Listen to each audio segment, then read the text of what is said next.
आलू के पराठे बनाने की आज मैं आपके लिए जो रेसिपी लेकर आई हूँ, आप यकीन करें इस तरह से आलू के पराठे बहुत ज़्यादा लजीज बनते हैं। इसके अंदर आप जितनी भी फिलिंग कर लें ना तो ये पराठे टूटते हैं ना ही फटते हैं। यानी जिसने कभी नहीं भी बनाए होंगे वो भी झटपट से ये पराठे बना लेगा। और पराठे का साइज़ इतना ज़्यादा कमाल का है कि आराम से 2 अफराद इस पराठे को खा सकते हैं। बहुत ज़्यादा ज़बरदस्ती रेसिपी है, बहुत ज़्यादा टेस्टी इस तरह से पराठे बनते हैं। और इसे बनाने के बाद मैं गारंटी से कह सकती हूँ कि आप बाकी सारे तरीके भूल जाएँगे और इसी तरह से आलू के पराठे बनाना और खाना पसंद करेंगे। तो चलें जी अपनी ज़बरदस्ती और इस कमाल की रेसिपी को बनाना स्टार्ट करते हैं।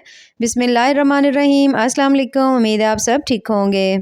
तो यहाँ पर सबसे पहले हमने ले लिए हैं आलू और आलू जो है मैंने इसको अच्छी तरह से बॉईल कर लिया था। बॉईल करने के बाद मैंने इसे थोड़ी देर के लिए छन्नी में डाल दिया था ताकि अच्छी तरह से हवा वगैरह इसको लग जाए और जो पानी की नमी वगैरह है ना इसके ऊपर से ख़त्म हो जाए क्योंकि इसके अंदर पानी की नमी ना हो। अब आलू ये 3 अदद हैं मीडियम साइज़ के, ठीक है, ज़्यादा छोटे हों तो आप 4 भी ले सकते हैं। अब आलू जो है उनको हमने बॉईल कर लिया था। बॉईल करने के बाद अब तमाम आलू जो हैं उनको हमने अच्छी तरह से छील लेना है। आलू तमाम जो है उन्हें छीलने के बाद अब आपने किसी भी हैंड मैशर की मदद से आलू को मैश कर लेना है अच्छी तरह से। तो यहाँ पर आपने कोशिश करनी है कि जो आलू है ना उनको आप अच्छी तरह से मैश करें, तो इसके अंदर छोटी-छोटी सी जो गुठलियाँ होती हैं ना आलू की वो ना रहें। तो इस तरह से करके तमाम आलू जो हैं हमने अच्छी तरह से मैश कर लेने हैं। आलू हमारे यहाँ पर मैश हो चुके हैं, आप देख सकते हैं बहुत ज़्यादा स्मूथ से और ज़बरदस्त से। तो बस यहाँ पर आलू हमारे ज़बरदस्त तैयार हो चुके हैं। यहाँ पर हम ले लेते हैं 1 अदद पैन और पैन के अंदर मैं डाल रही हूँ तकरीबन 2 से 3 चम्मच ऑयल। ऑयल डालने के बाद अब मैं इसके अंदर थोड़ा-सा अदरक लहसुन का पेस्ट डालूँगी। इसे डालकर हमने हल्का-हल्का सा इस तरह से करके फ्राई कर लेना है। आमतौर पर जो हम आलू के पराठे बनाते हैं उसमें आलू के अंदर ही हम तमाम चीज़ें जो है ना नमक, मिर्च, हल्दी तमाम चीज़ें डाल देते हैं, तो उससे थोड़ा-सा कच्चापन सा लगता है। अगर आप इस तरह से बनाएँगे तो आप यकीन करें इतना ज़्यादा कमाल का इसका टेस्ट होगा कि आपको समोसा और कचौरी उसका भी मज़ा नहीं आएगा जितना आपको इन पराठों का आएगा।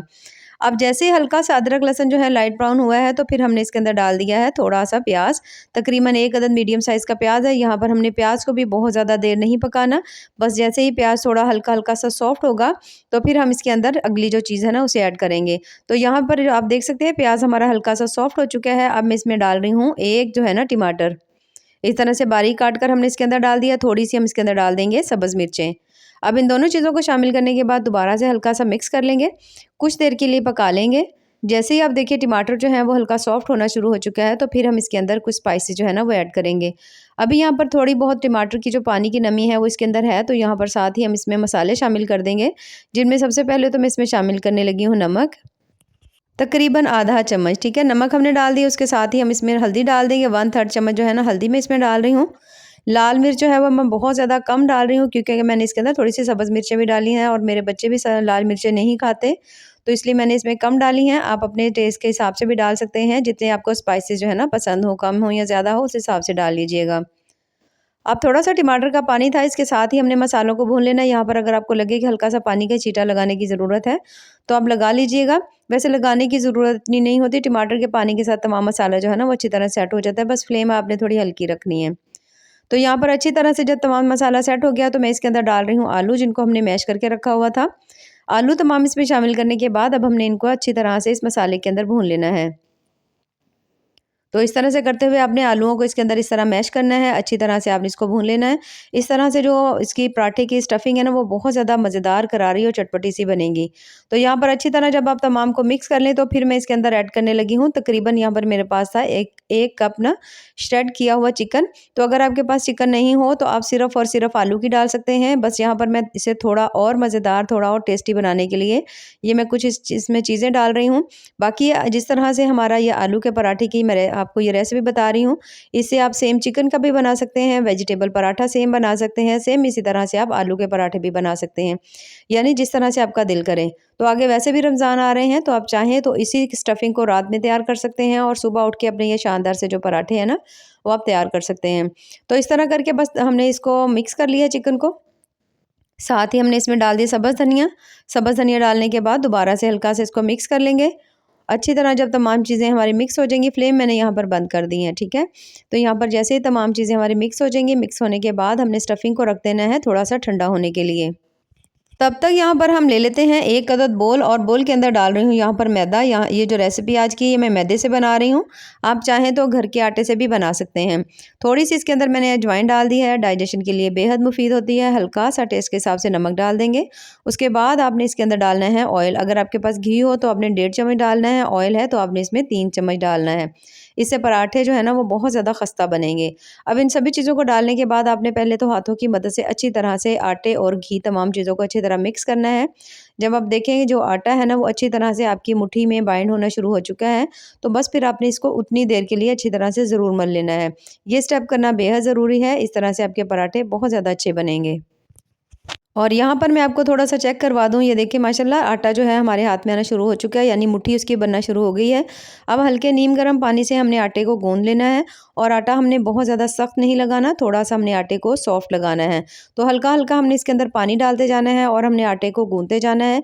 कोशिश करें जब इस तरह से आप आटा गूँध रहे हों, तो आपने जब भी आपने आटे को पानी नहीं लगाना, यहाँ पर आपने हल्का-सा हाथ के ऊपर ऑयल लगाकर, ये देखें जिस तरह से मैं लगा रही हूँ, हल्का-सा ऑयल लगाकर आपने आटे को गूँधना है। इससे आपका आटा बहुत ज़्यादा स्मूथ होगा, और आगे चल के आप इसको जो भी शेप देना चाहेंगे ईज़िली हो जाएगी, क्योंकि आपने आटे को बहुत अच्छी तरह से गूँधा होगा।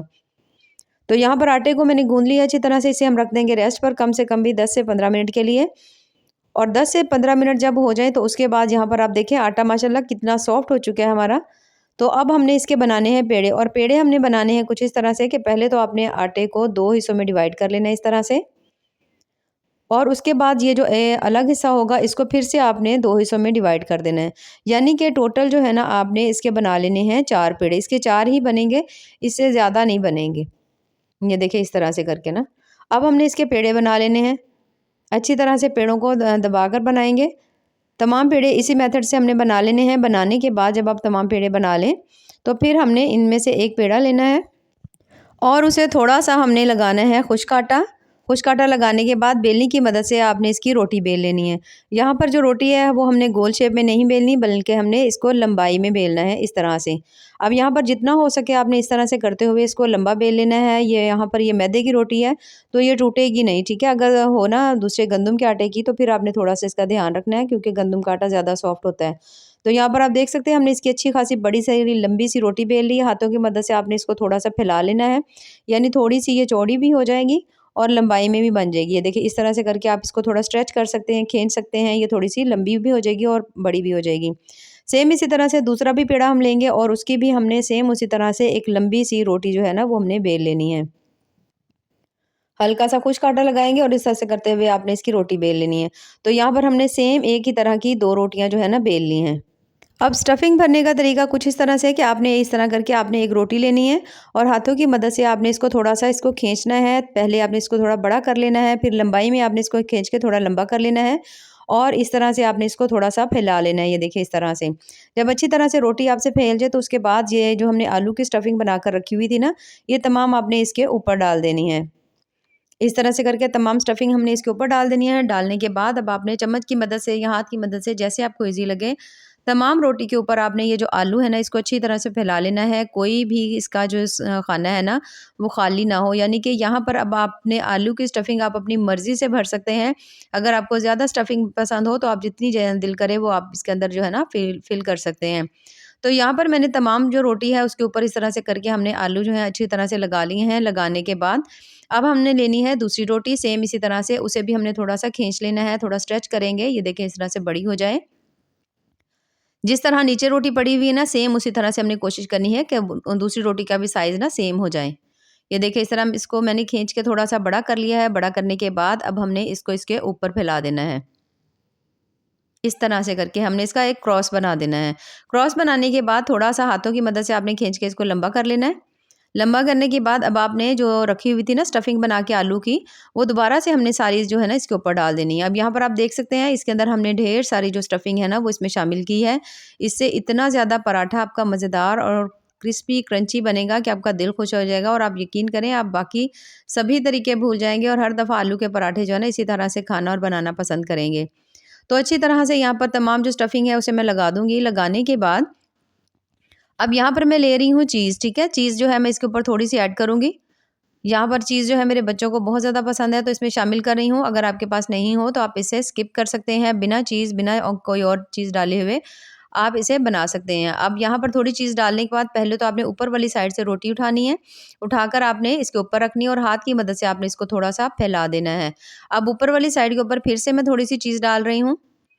चीज़ डालने के बाद अब ये जो इस तरफ वाली साइड है, इसे हमने इस तरह से करके पहले खींचना है, ठीक है? इस तरह स्ट्रेच करेंगे इसको, ताकि ऊपर वाली जो साइड है उसको ये अच्छी तरह से कवर कर ले। ये देखें इस तरह से। इस तरह कवर करने के बाद फिर से आपने हाथ की मदद से फैला लेना है। ये देखिए कितनी पतली बिल्कुल बारीक सी रोटी जो है ना वो हमारी तैयार हुई है। अब सेम इसी तरह से दोबारा से मैं हल्की सी फिर से इसके ऊपर मैं डाल रही हूँ जो हमने इसकी बनाकर रखी हुई थी थोड़ी-सी चीज़, और ये हमने रोटी जो है दूसरी साइड से उठाई और ये हमने इसको इसके ऊपर फिक्स कर दिया। ये देखिए माशाल्लाह बहुत ज़्यादा कमाल का हमारा जो आलू का जो पराठा है ना वो तैयार होगा चीज़ के साथ, जो सभी को बहुत ज़्यादा पसंद आएगा। अब लास्ट जो है इसके ऊपर फिर से हम थोड़ा-सा चीज़ जो है उसे डाल देंगे और ये वाली साइड को उठाएँगे, इसको भी थोड़ा-सा हम खींचेंगे और इस तरह से करके आपने रोटी के ऊपर इसे फिक्स कर देना है। अब हल्का-सा खुश्क आटा आप इसके ऊपर लगा सकते हैं, लगाने के बाद आपने इसको थोड़ा-सा हाथों की मदद से थोड़ा-सा इसका साइज़ को बड़ा कर सकते हैं। यहाँ पर आपको बेलने की ज़रूरत नहीं होगी, ये ऐसे ही अच्छी खासी रोटी जो है ना वो बड़ी हो जाएगी। अब इसके अंदर आपको स्टफिंग जो है आपको इसके अंदर नज़र आ रही होगी, क्योंकि हमने इसके अंदर ढेर सारी जो स्टफिंग है ना वो भरी है। तो पराठा यहाँ पर हमारा रेडी हो चुका है, इसे अब हम पकाना स्टार्ट करते हैं। सेम इसी तरह से आपने जो बाकी पराठे हो ना, उन्हें भी बना लेना है। अब बनाने के लिए आपने ले लेना है तकरीबन 2 से 3 चम्मच ऑयल ले लेना है। जैसे ही ऑयल गर्म होगा तो पराठा आपने इसके अंदर डाल देना है। थोड़ा-सा आपने इसको फैला लेना है, तवे के ऊपर भी बना सकते हैं, पैन में भी बना सकते हैं, जैसे आपका दिल करे। और यहाँ पर जो आपने पराठा बनाना है ना, इसको आपने हल्की फ्लेम के ऊपर बनाना है, फ्लेम आपने हाई नहीं रखनी, ठीक है? अगर फ्लेम हाई होगी ना तो फिर अंदर तक उसकी लेयर्स जो है ना वो पकेंगी नहीं।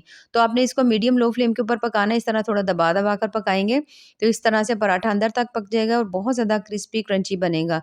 हल्की फ्लेम से पराठा जो है ना वो खस्ता भी बड़ा बनता है। तो यहाँ पर जैसे ही आप देखें कि हल्की फ्लेम के ऊपर पकाते हुए दोनों साइड्स का जो कलर है ना वो अच्छी तरह से, नीचे वाली साइड का जो कलर है वो अच्छी तरह से हल्का-हल्का सा गोल्डन हो चुका है, तो फिर हमने इसकी साइड को चेंज कर लेना है। ये देखिए माशाल्लाह नीचे से ही नज़र आ रहा है कि हल्का-सा जो कलर है ना वो थोड़ा-सा गोल्डन हो चुका है।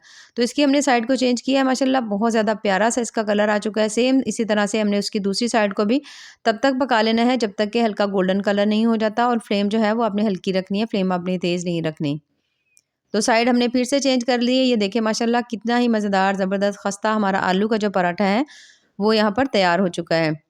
तो फिर से हम इसकी साइड चेंज करेंगे, थोड़ा हल अच्छी तरह से हम इसको प्यारा-सा कलर देंगे और यहाँ पर माशाल्लाह ज़बरदस्त सा हमारा जो पराठा है वो तैयार हो चुका है, तो इसे हम निकाल लेते हैं प्लेट में। और ये देखिए माशाल्लाह कितने ही मज़ेदार, ज़बरदस्त और टेस्टफुल से जो हमारे आलू के पराठे हैं, वो तैयार हो चुके हैं, जो कि बेहद लज़ीज़ बने हैं, बहुत ज़्यादा क्रिस्पी क्रंची बने हैं। इतने बड़े साइज़ के ये पराठा है कि इसे 2 अफ़राद जो है ना वो आराम से खा सकते हैं। तो अगर आपको मेरी आज की रेसिपी पसंद आए तो चैनल को ज़रूर लाइक करें, सब्सक्राइब करें। दुआओं में याद रखिए। अल्लाह हाफ़िज़।